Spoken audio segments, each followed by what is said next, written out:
The original tale of the black sheep was the story of a lamb who was shunned because of its strange and dark appearance. Usually the discrimination the sheep gets is completely unwarranted. When you actually get up and close and analyze the situation, it's just another sheep, just little difference on the surface. Does this example describe Dark Souls 2? A game that has gotten major discrimination for surface level stuff, things that don't really matter in the grand scheme of things. Absolutely not, bro. Like, dude, bro, F this sheep, bro. In the whole grand scheme of the Dark Souls and the entire From Software catalog, never has a game deserved to be shunned and exiled by the community. Worst of all, it's actually a different idiom, it's a different proverb. It's a wolf in sheep's clothing, bro. Dude, this is by far the most frustrating Dark Souls experience I've ever had in my entire life. Even me writing this entire script and me deciding that I'm going to finally make this review was because I'd recently lost 19,000 souls while platforming in Dark Souls 2 in an area that is very, very troublesome and very, very annoying, where simple movements matter very greatly. So it's much more important that the platforming system actually works. You'd think you're coming back to a great Dark Souls experience to be greeted by a fake that will kill you and ruin your experience by any means necessary. A game hasn't frustrated me to this degree in a very, very long time. Many of the issues that I have with this game and the reasons many others have with this game is because of the technical issues, particularly relating to the gameplay. While this definitely is true, there is some semblance of fun to be had. This review will discuss Dark Souls 2 in its entirety, the plentiful issues that it has, and possibly some of its redeeming factors that could still motivate you to end up playing this title. Welcome to my review of Dark Souls 2, Scholar of the First Sin.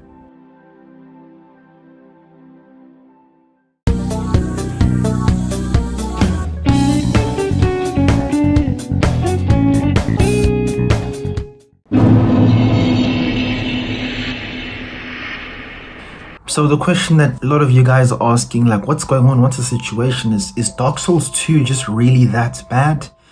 Yes, Dark Souls 2 is bad. Fundamentally so. Now that I've finally gotten my hands on this very game myself and experienced it in its entirety, excluding the DLC of course, I want to make a separate video on that completely. It's a bad game for many reasons, and I'm starting to finally understand why so much of the community doesn't like this game and views this game as the black sheep of the family, and rightfully so. If I were to describe Dark Souls 2, it's just hard for the sake of being hard. Fairness is not the name of the game this time. Death is no longer the result of incompetence or a lack of vigilance. Dark Souls 2 is essentially a gangbanger with no Vaseline. Its difficulty is so jarring. I can't believe anyone who says they've played this game in its entirety and haven't raged at least once or twice. Coming right off the bat from finishing Sekiro Shadows Die Twice definitely did not help in any way, considering how I view the gameplay experience. I'd started Dark Souls 2 about a year ago, but never actually finished the title. I'd seen a few areas, but I never got to wrapping it up. After completing Sekiro Shadows Die Twice, I was set on finally wrapping up all the Souls game before I hop onto Eldenring. Like most games these days, you have a stamina bar, you can block, you can dodge. All these actions use stamina and can be upgraded. You can upgrade many things such as your endurance, strength, health, and many other aspects. Your upgrades of course will determine your build. Like other Souls games, you will use your souls to upgrade your character. Then you'll use items found out in the world to upgrade your gear, your Estus flask. You get shards, the amount of Estus flask that you can hold, and then many other upgrades that you can attain throughout your entire playthrough, as similar to the original. Saying Dark Souls 2 is stiff is an understatement. Groggy, slow are all adverbs I'd use to describe the way your character moves. Of course, these limitations are not applied to your enemies. Many Dark Souls 2 apologists use phrases and sentences such as these. You know, your attacks and your movements just carry more weight. Dark Souls 2 is just simply a much more methodical game compared to the other Souls games we've played in the past. I beg to differ. Your choices in combat are just more significant. Yeah, bro, or you could say the game is just slow and stiff. Now, those statements are somewhat accurate, but they ignore the issues that make this game atrocious in the very first place. Now, of course, I played Dark Souls 2 Scholar of the First Sin, played it over on PlayStation, and I had a pretty decent experience playing it pretty well. It's a pretty decent remaster. Of course, the textures and such things are still the classic style from the game that was released back in 2011, I think, but everything else has relatively been improved. Some of the locations and places look quite good even for today's standards, and I was quite impressed by all of it, and we're playing at a very smooth and nice 60 frames per second. Dark Souls 2 has combat mechanics that you cannot rely on. It's impossible for a game to be more methodical while being so unreliable. I'm particularly talking about the lock-on system. This is by far the worst lock-on I've ever experienced in the AAA tier. Now, I'm not talking about when facing multiple enemies. Obviously, fighting swarms of enemies with a lock-on is the wrong move. I'll talk about those damn swarms very promptly, just you wait. But you can't even rely on lock-on in a 1v1. Fam! You're telling me I'm fighting another enemy 1v1 and I still can't rely on the lock-on? What's going on, bro? Like, are you serious? Fam! This is not so bad if you're using a smaller weapon. Perhaps you're a dex build, perhaps you're a mage build. But if you're someone who's more so a knight, you're using a large weapon, for example an ultra great sword, a large axe or a large halberd, missing your attack can be the difference between life and death. I play aggressively with the high strength and vitality build, so if I miss with my greatsword, I'm dying if the situation has gotten even a little bit dicey. It's gotten to the point that if I see myself in dire straits, I need to make one more final hit in order to defeat my enemy. I have to switch lock-on off to ensure that I win the 1v1, and it still doesn't always work if the enemy is quite small. Dark Souls 2 is punishing. These guys do high damage, bro. It's really, really tough. So never ever had such an experience with a game in the modern day. Of course, this is a remaster of, or a remake in some sense, of a classic game, but these problems still persist. If you're not going to ensure your systems work correctly, rather remove them from the game, especially because we're taught to use the system in the very tutorial.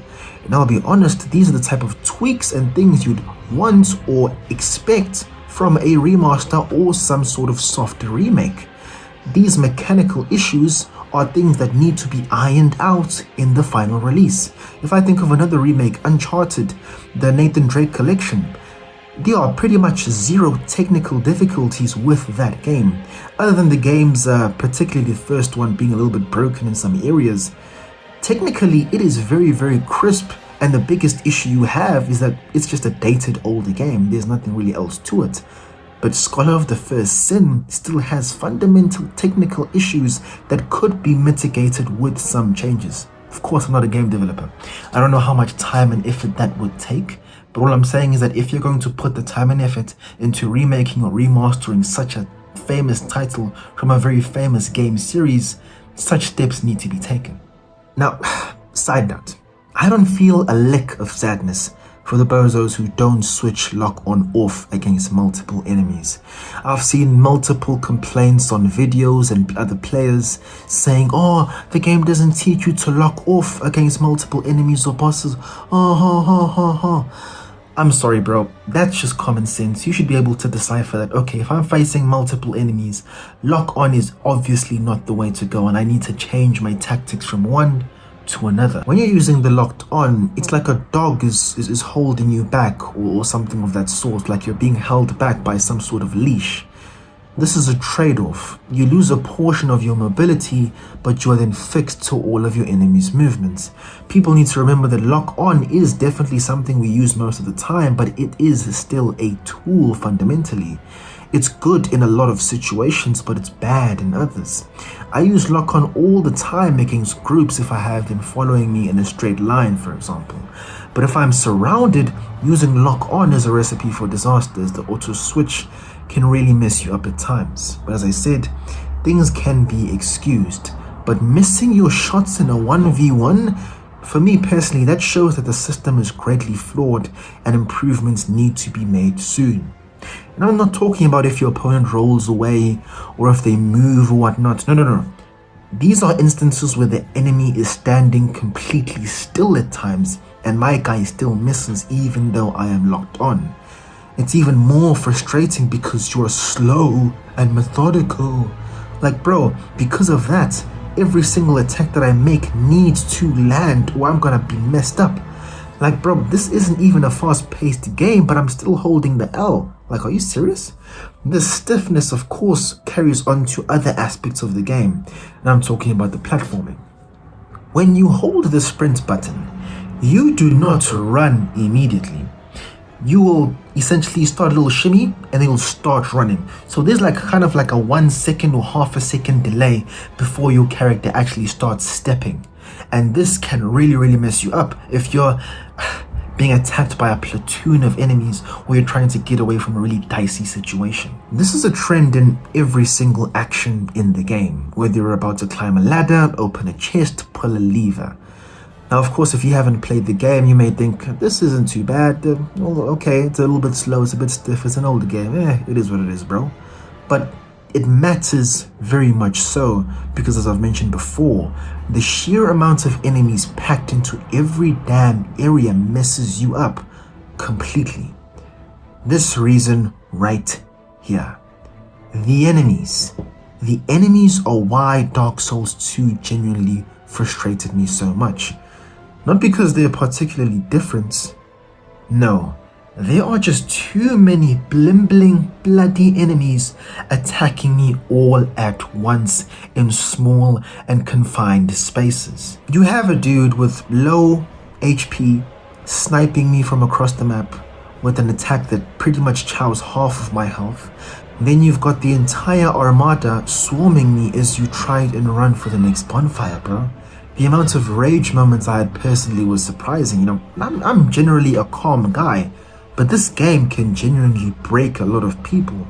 I didn't expect this because, especially after playing Sekiro, that's a pretty difficult game, but it felt fair. Dark Souls 2 is honestly just hogwash, bro. Like, you don't play these levels like you usually do. It's not possible to run past a lot of these areas, particularly these scallywags that keep hopping onto you in Lost Bastille. And of course the Dark Souls 3 nights that are filled all over Iron Keep, by far probably the most unfair area in the game. Luckily it is shorter in comparison to others in my opinion. Making any sort of progress in those areas is an absolute nightmare. And the priest that place in the Shrine of Amala or Amana, whatever the damn place is called, bro. Bro, this is another example of artificially increasing the difficulty by adding an insurmountable amount of enemies, bro. Giving me more enemies and more people to fight doesn't make the game harder in a good way. It's frustrating because you can't even conquer these areas anymore. It just doesn't make sense to fight all of these enemies in one blimbing room, bro.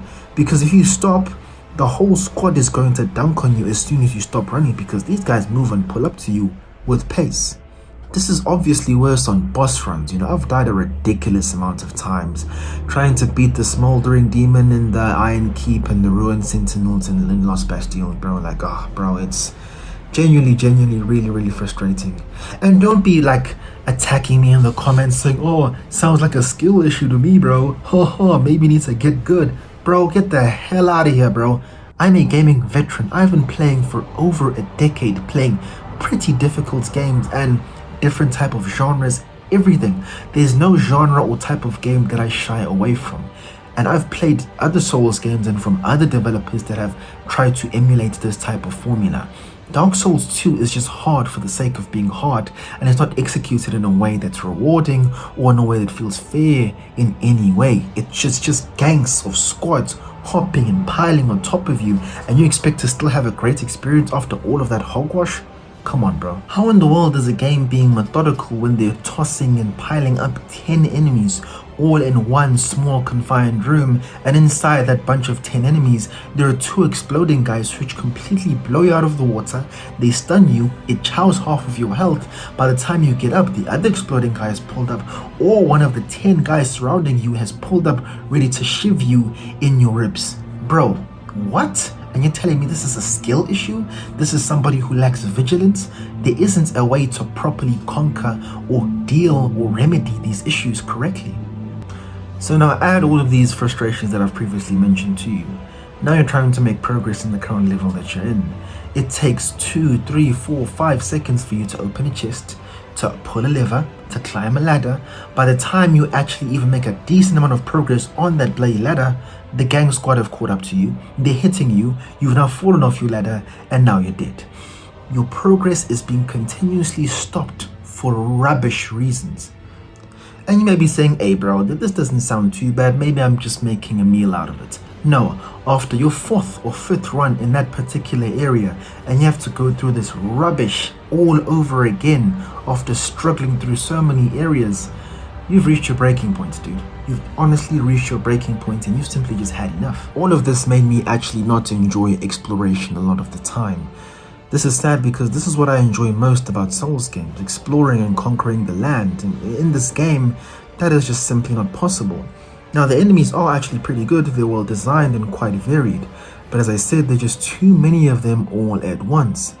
During my playthrough, of course, I wasn't able to find a liking or appreciation for these enemies at the time. My hot-blooded frustration made it a lot harder to appreciate them while they were hopping on top of me. Now at this point, I've played a number of Souls games, and for Dark Souls 2, I'd say I like these areas in the game the least compared to all the other ones I've played. Now they aren't bad by any means, but I won't hold any of these areas or places close to my heart or remember them particularly fondly, excluding perhaps Majula and Hyde's Tower where those huge giants are chilling at. Those are very beautiful, beautiful spots. In the beginning, exploration and progression through the story is pretty straightforward, but after a certain point I got stuck a number of times, and I won't lie bro, without guides and help from Reddit online, I probably wouldn't have been able to wrap up this game as soon as I did.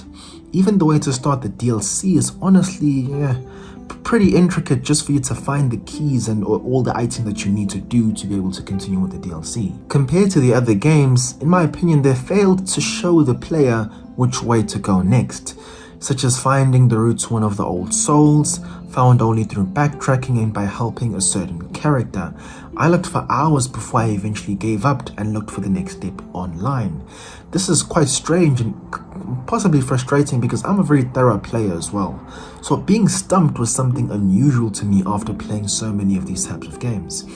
In Sekiro, I'd found every single region and place I needed to go before fighting Genichiro for the second time on the top of Ashina Castle. I even found some hidden areas in Dark Souls 3 without a guide during my first playthrough.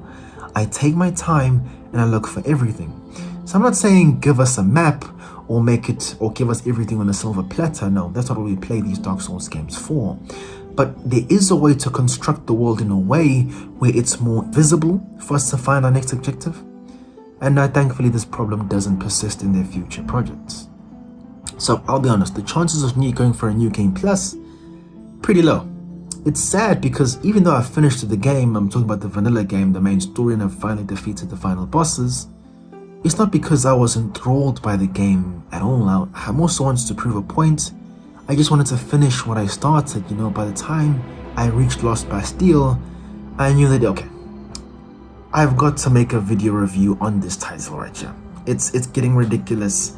There's some really frustrating aspects of this game, and this is a game that we need to have a dialogue. We need to have a discussion on this title.